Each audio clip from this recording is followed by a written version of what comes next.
Bine v-am găsit, bine v-am regăsit, dragilor din Zodia Taur, oriunde v-ați afla. Iată-ne din nou împreună la o nouă lectură generală pentru perioada următoare a lunii octombrie, mai precis săptămâna cuprinsă între 6 și 12 octombrie inclusiv. Așa că toți cei care aveți soarele, luna, Venus, ascendentul sau oricare alt aspect astral important pentru voi din harta voastră natală și care are legătură cu Zodia Taur, această lectură este de asemenea și pentru voi. Ca de fiecare dată, nu uitați, este totuși o lectură generală, așa că vă rog să luați decât acele mesaje care rezonează cu voi, restul lăsați-le să zboare în univers, pentru că sigur sunt pentru alte energii, care într-o mai mică sau mai mare măsură au o legătură cu Zodia Taur.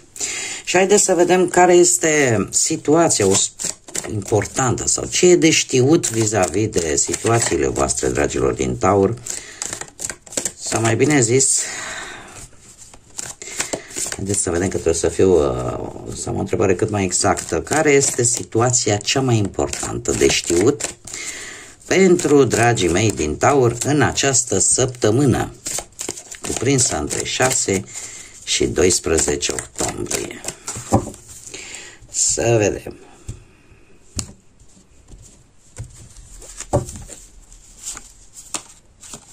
E una. Hei, dragilor dragi, dragii mei dragi,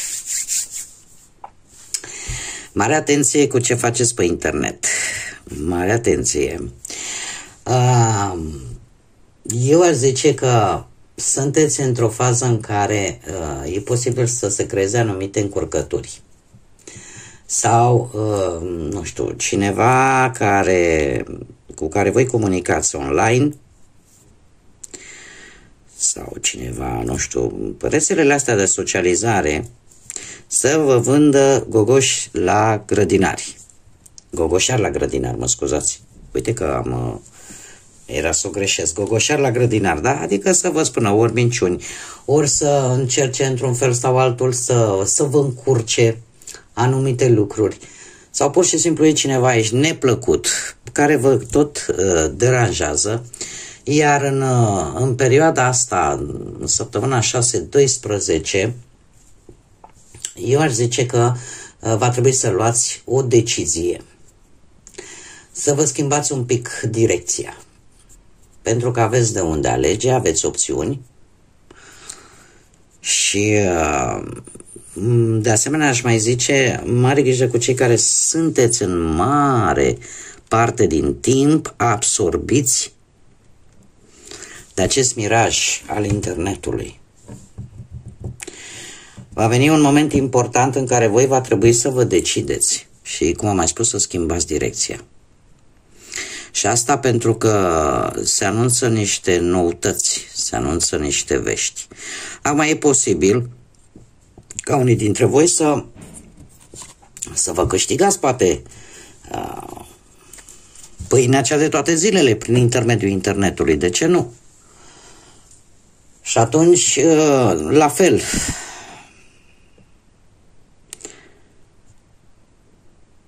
dar e ceva, cum să spun, e ceva care vă deranjează, e ceva neplăcut, e ceva care, într-un fel sau altul, vă încurcă apele. Eu aș mai zice că aveți și un obiectiv. Aveți un obiectiv de îndeplinit. Iar pentru a-l atinge, trebuie făcute niște schimbări și schimbări radicale. Știm foarte bine, șarpele la un anumit timp își schimbă pielea, da?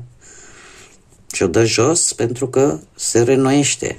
Și voi va trebui să vă gândiți și la o schimbare de perspectivă vis-a-vis de obiectivul pe care voi îl aveți. Iar de aici apare această decizie care va veni în urma unor vești. Și în care voi va trebui să analizați tare bine încotro o luați. Opțiuni vor fi. Haideți să vedem ce ne spune tarotul.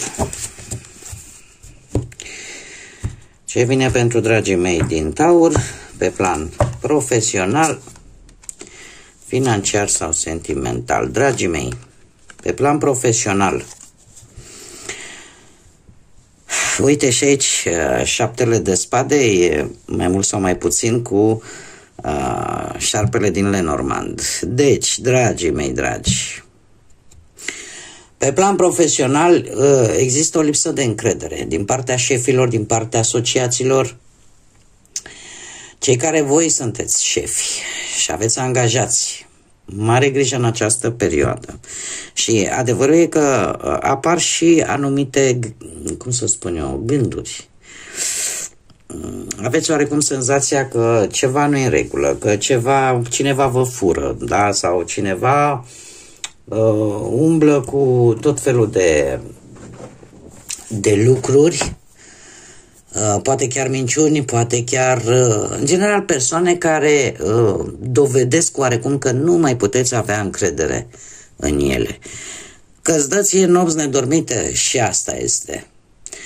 Că ai senzația că trebuie să mai aștepți și toată așteptarea asta este dificilă cumva, mai ales că ai senzația, unii dintre voi, mai ales cei care căutați un job, aveți senzația că cineva v-a înșelat.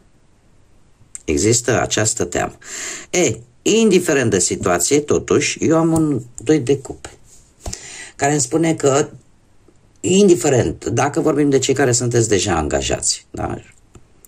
Se pare că voi aveți valoarea voastră. Voi aveți valoarea voastră, v-ați câștigat-o prin munca pe care ați făcut-o, prin atitudinea pe care ați avut-o. Și într-un fel sau altul, această valoare și această importanță pe care voi v-ați creat-o singurei, va ieși la lumină și cine va încerca să vă tot bage bețe în roate, nu va reuși. Dacă vorbim de cei care voi sunteți șefii, voi aveți angajați, atunci trebuie să vă spun că se va dovedi într-un fel sau altul, veți reuși cu mult echilibru, cu multă înțelegere, veți reuși cumva să vă dați seama în cine puteți avea încredere și în cine nu. Există aici o conexiune foarte bună cu cineva de încredere, da? Care chiar e de încredere. Pe de altă parte, dacă vorbim de cei care sunt în căutarea unui job și există această teamă că ați fi putut fi înșelați, trebuie să vă zic că, într-un fel sau altul, veți găsi ceva de muncă.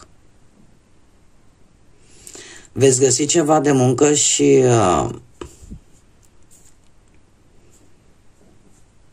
nu știu, cumva, eu aș zice că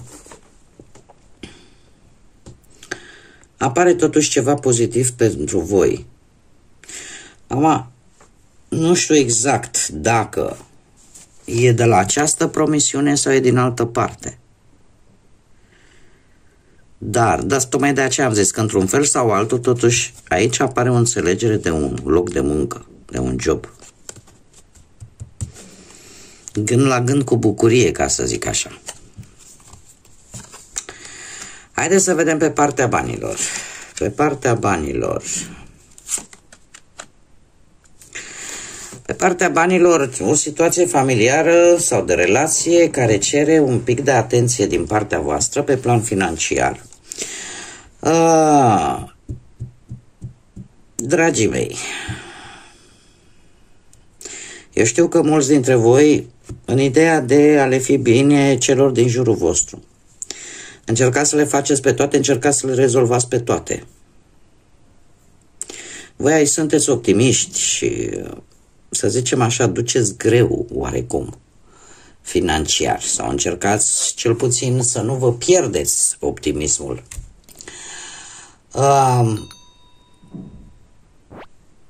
Eu aș zice că așteptați niște bani care, într-un fel sau altul, păreau un pic imposibil de recuperat. Nu va fi ușor să recuperați. Voi nutriți speranță la bănuții ăștia să vă ajute în această situație în care eu aș zice că decizia cumva stă la voi. încercați să fiți cât mai echilibrați, voi încerca să aveți partea asta financiară cât mai echilibrată, veți primi și niște vești care într-un fel sau altul vă dă speranța, băi, o să recuperez banii aia totuși, dar nu foarte ușor, din păcate. Adică deocamdată încă mai e un pic de presiune pe finanțe.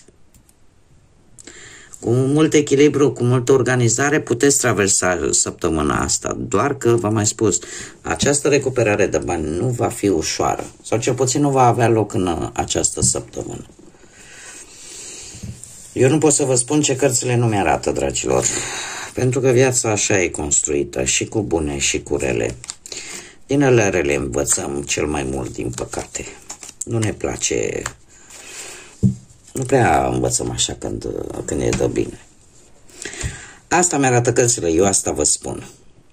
Dacă vorbim de viața sentimentală, cei care sunteți într-o relație, nu știu dacă de curând ați avut poate cununie, căsătorie, botez, ceva, nu știu, sau pur și simplu ați participat la un eveniment, cert este că la voi, dragilor, pe parte relațională, cei care sunteți într-o pereche, deja, cred eu că ori programați vreo călătorie,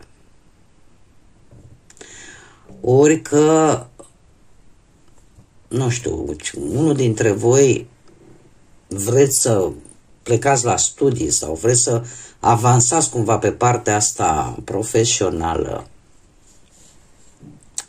și sunteți un pic mai interesați de acest aspect, oricum am mai spus, poate vă pregătiți de o călătorie.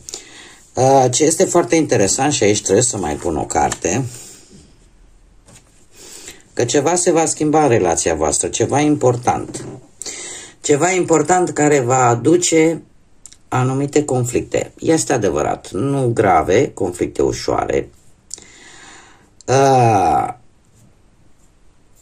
Lucrurile au mers destul de bine.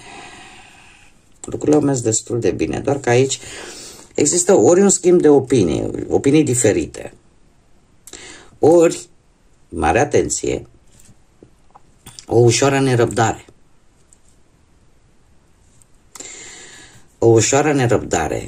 Pe de altă parte, posibil să aveți vreo energie, ori mai tânără decât voi în jurul vostru, ori cineva care are un comportament mai copilăresc așa și care poate să vorbească gura. Cum să spun eu? Să vorbească gura fără el sau gura fără ea. Cineva care știe anumite lucruri și le scoate cumva la suprafață, să zic așa, și creează aceste conflicte. Acum, știți cum e, că nimic nu e întâmplător. Iar această roată a destinului vine și confirmă acest lucru. Tot ceea ce se va întâmpla în urma acestei cărți, în această săptămână, nu face altceva decât să, cum să spun eu, să înveți ceva nou vis-a-vis de relația ta cu persoana ta de interes. Apare un soi de nerăbdare. Eu aș zice că această energie care e pe lângă voi e cineva foarte obositor. E cineva foarte obositor și vorbește foarte mult. E genul ăla de persoană prea mult comunicativă, da? Ca să nu zic bârfitoare. Dar asta, într-adevăr, poate să creeze anumite conflicte ușoare în relația voastră. Dar din câte văd eu aici, la voi situația totuși e una destul de stabilă. Relația este una destul de stabilă. Și, cum să zic eu, cred că mulți dintre voi ați trecut prin momente mult mai grele decât cea de acum. Și ați reușit să faceți față. Doar că aici apar ori o bârfă, ori unul dintre voi trebuie să plece la un drum și apar aceste bârfe, apar binevoitori de ăștia care n-au de lucru și aduc aceste mici conflicte în relația voastră. Dar nu este ceva peste care voi să nu puteți trece. Da? Pentru că dacă vă dați un pic de spațiu, luați o mică pauză, da? Nu, încercați, este o lună, cum am mai spus și la lecturile din octombrie, lecturile generale pe octombrie, este o lună în care comunicarea este una foarte, foarte importantă.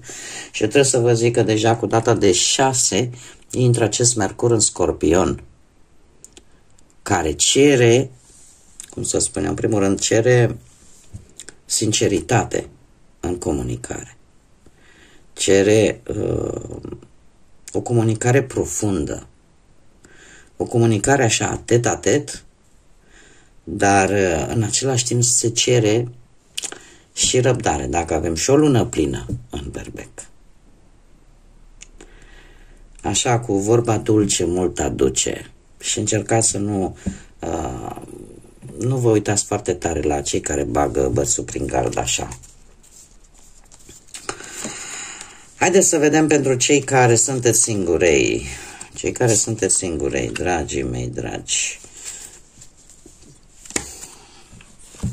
Cei care sunteți singurei, eu aș zice că sunteți în destul de focusați, aș spune, nu știu, ori pe a face bani, ori pe muncă. Și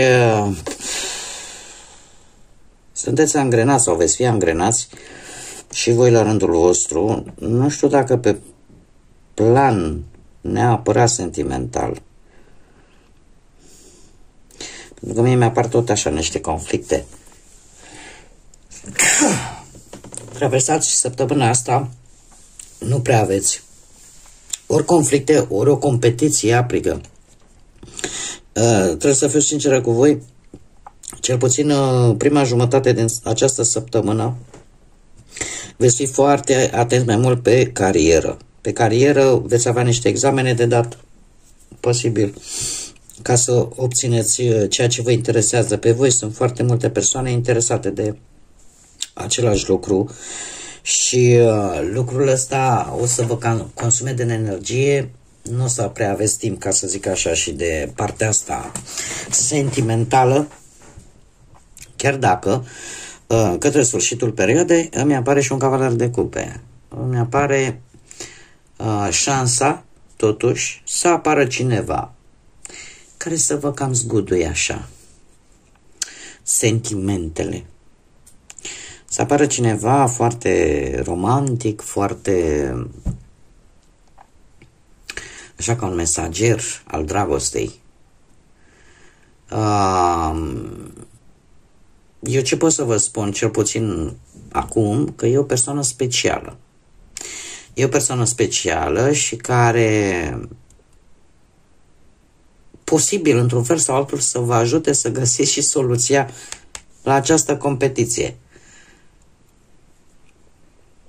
Dar este cineva care privește către viitor.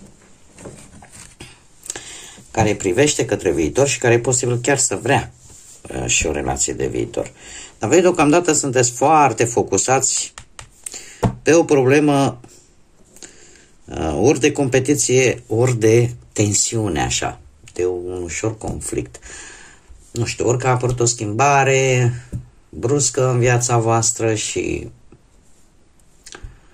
cum de asemenea aș putea să zic, ales că avem Saturn ăsta retrograd în Pești, poate că unii dintre voi încă sunteți în faza aia de revizuire, ca să zic așa, cu ceva din trecut. Încă vă războiți un pic cu ceva din trecutul vostru sentimental. Poate să fie și acest lucru. Haideți să vedem și ce mesaj important am pentru voi, dragilor. Un mesaj important pentru dragii mei din Taur în perioada 6-12 octombrie. Care este mesajul important pentru dragii mei din... Opa.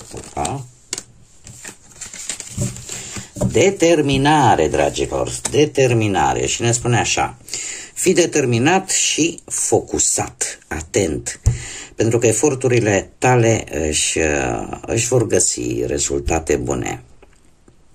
Acum, pe partea asta a luminii, unde ar trebui să lucrați, da? Pe partea luminii ar trebui să lucrați în a fi foarte persistenți și a nu vă pierde tăria, a nu vă pierde forța interioară. Iar pe partea de umbră, probabil că ar trebui să renunțați la ezitare, la a sta mereu în apărare, da? Adică cumva sunteți îndemnați să treceți la acțiune, să fiți mult mai hotărâți și mult mai determinați. Da? Ca să te adaptezi la noi situații, la noi locuri, asta nu înseamnă că trebuie să te și pierzi.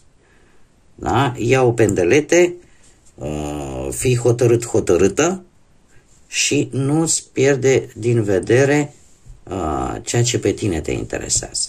Fii focusată. Bun, dragilor, cam atât am avut pentru voi pentru această a doua săptămână din octombrie.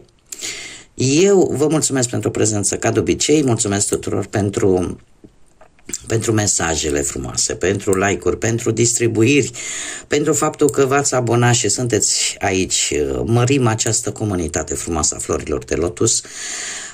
Desigur, invit pe toți ceilalți, dacă v-a plăcut, dacă ați rezonat, dacă mai vreți să vedeți acest gen de lecturi și modul în care eu le fac, nu ezitați, abonați-vă, este gratuit, cum de asemenea și restul, da, și like-urile și distribuirile sunt un lucru important pentru toți creatorii de conținut de aici, de pe YouTube. Depindem de toate aceste feedback-uri, da? Așa că, dacă v-a plăcut, eu vă aștept cu mare interes aici pe canal, iar până data viitoare, când ne vom revedea la o nouă lectură, eu vă doresc o săptămână liniștită, nu vă pierdeți încrederea, multă energie pozitivă, multă lumină, atât în suflete cât și în gânduri și, desigur, să fiți iubiți, dragilor.